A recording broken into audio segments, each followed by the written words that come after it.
Hi guys, so welcome back to my video, and I'm going to be continuing on with my 50 paintings challenge. And if you haven't watched any, there's a playlist I'm going to link below so that you can catch up, because the first video explains about more in depth about this book, what I'm doing and the paintings I've done so far, because I'm about halfway through or just over halfway through.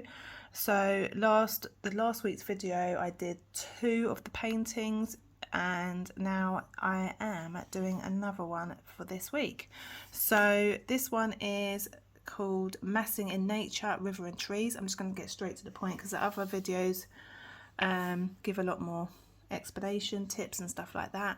So this one I'm going to get straight to the point. So this one we're practicing massing in nature, river and trees. So these are simplified paintings to learn acrylic techniques, painting techniques. So let me go through what we're going to be doing. So this project is when painting scenes from nature. The biggest challenge is often eliminating unnecessary details, all of the leaves, branches, grasses, sticks and rocks vying for your attention. One solution is to join the parts together, also called massing, and sprinkle a few details in strategic places. For this project, try to think of the painting as having 3 essential shapes: the shape representing the water, the shape representing the trees, grass and foliage, and the shape representing the sky. So yeah, I'm one of them people that if you told me to paint my garden, then I wouldn't know where to start. So these kinds of projects help me. So if I'd done this and then thought, okay, let me attempt to paint my garden, I would kind of know where to start after doing this project. So we're going to start with step 1. These are, my finger keeps getting in the way, excuse me. Materials. So I am using a canvas 8x8 canvas board. You can use paper like gesso, some paper. You could just put some gesso on some like painting, or you can get some mixed media paper, but whatever you want to do it on. It says white paper, canvas or a gessoed panel. So I'm just using these are perfect for these paintings. And the color palette is yellow ochre, ultramarine blue. Let me show you, where is it? Yeah, so the painting palette is yellow ochre, ultramarine blue, cadmium yellow, light Mars black, titanium white, cobalt blue and burnt sienna. Now I don't have all of these colours. I need to do I've used them all up, so I do need to do a little art supply shopping, which we all love to do stuff like that. So I am going to do that probably next week. But in the meantime, you can easily mix up some of these colours. It's not an issue. Like, you can't just be like, oh, I'm not going to do the painting because I haven't got the exact colours, because you can just mix up the colours.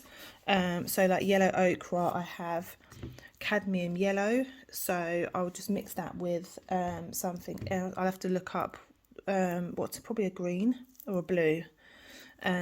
A tiny bit of green or blue will probably dull that, or I could use a bit of burnt umber. I'm not sure. I'm going to look up anyway. And ultramarine blue, I have that. And the only other one I don't have is burnt sienna. I do have raw umber. I'm sure I could do something with that to make up a burnt sienna.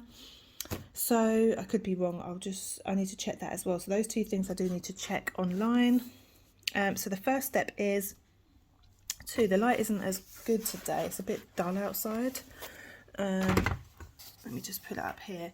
So the first step for me to do is blocking the 3 basic shapes on the paper, canvas or panel. Paint all foliage and trees and grass with a thin layer of yellow ochre. This will create a warm toned underpainting to lay the cooler blues and greens over later. Allow this layer to dry for 10 minutes before proceeding to the next step. Okay, so that's what we're going to be doing, so I'm going to get on with that now. Okay, so I mixed the yellow ochre using, what did I use? Okay, so I used some ultramarine blue, just a touch of it, cadmium yellow was the yellow I used. So cadmium yellow with a touch of ultramarine and a touch of cadmium red deep. And yeah, so it first mixed up like that, and then I took some cadmium yellow and added a little of that mixture to that to make up the yellow ochre, which has turned out really well. So that it looks bright on here, looks brighter than it actually is. It's actually a good few shades darker than what it's showing there. It is more like that colour on the panel. It's the white that's probably illuminating it. But anyway, that's step one done. So I've outlined the little river that's there, or stream, whatever that is.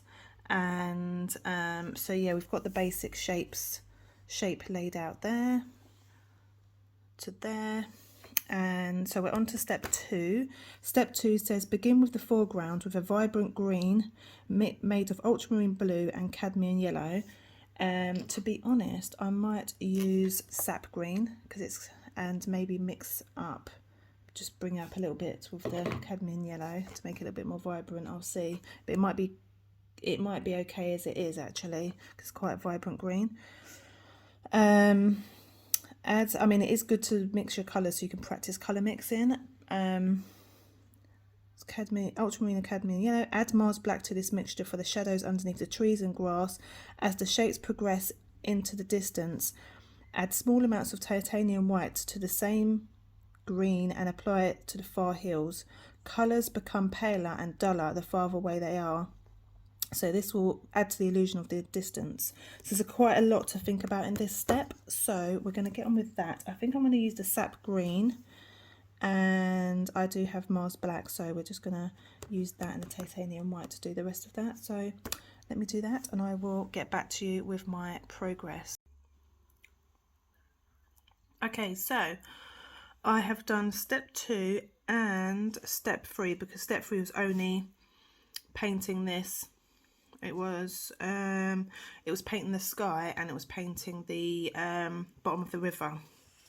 So I think so far my my whole tone of my painting is much cooler than the actual one in the book. Has warmer greens in there, and that's because I chose to use sap green, excuse me, as my green, which is less yellowy. It's a cooler green. So I think there still needs to be maybe some little so see this highlight here, maybe some of that you know, smudged in around this area just to give the trees a bit of texture.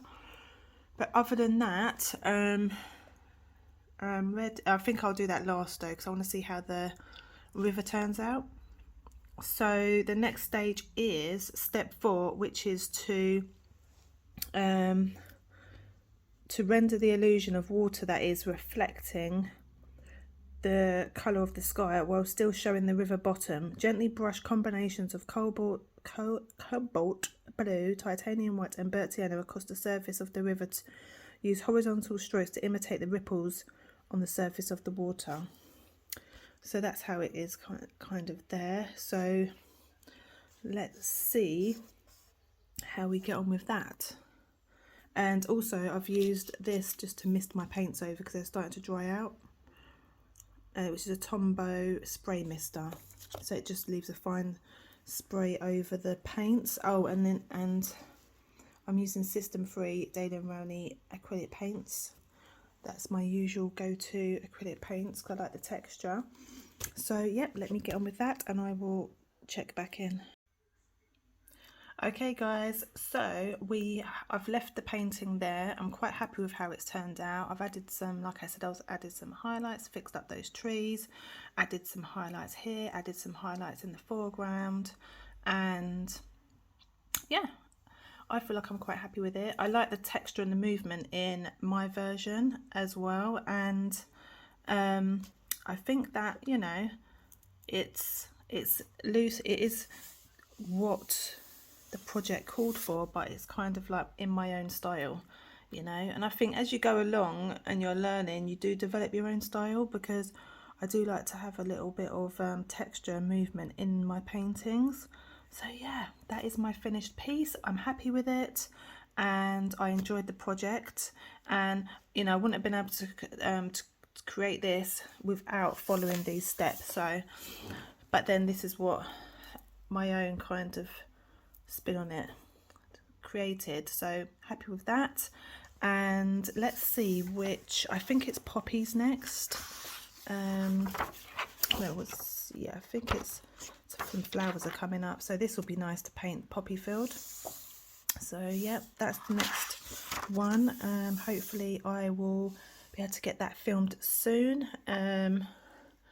Next week I might be able to, I'm trying to film these videos like on a Friday, but obviously I can't film every single Friday. I know I've planned to meet my mum next week, so we got to give some family time. So if I don't get a video out on this on one of these next week, I do have some art flip through magazine flip throughs that I think I'm going to film this afternoon as well, because I didn't do February. So I think I'm going to film some February and March flip throughs on the art magazines to break things up a bit, and have some posts going out for next week, because I'm not sure I'm going to get a video out next week, but we'll see.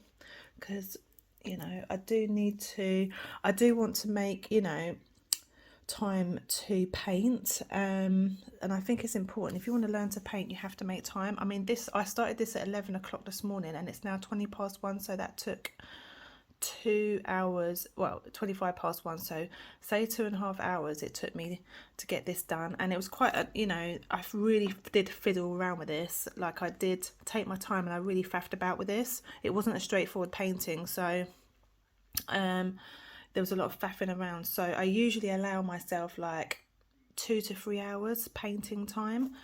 No, I'd say 3 hours painting time is average. Whenever I do a painting or any sort of artwork, it usually takes me up to about 3 hours. I don't know if that's a good thing or not, but that's just personally how long I take.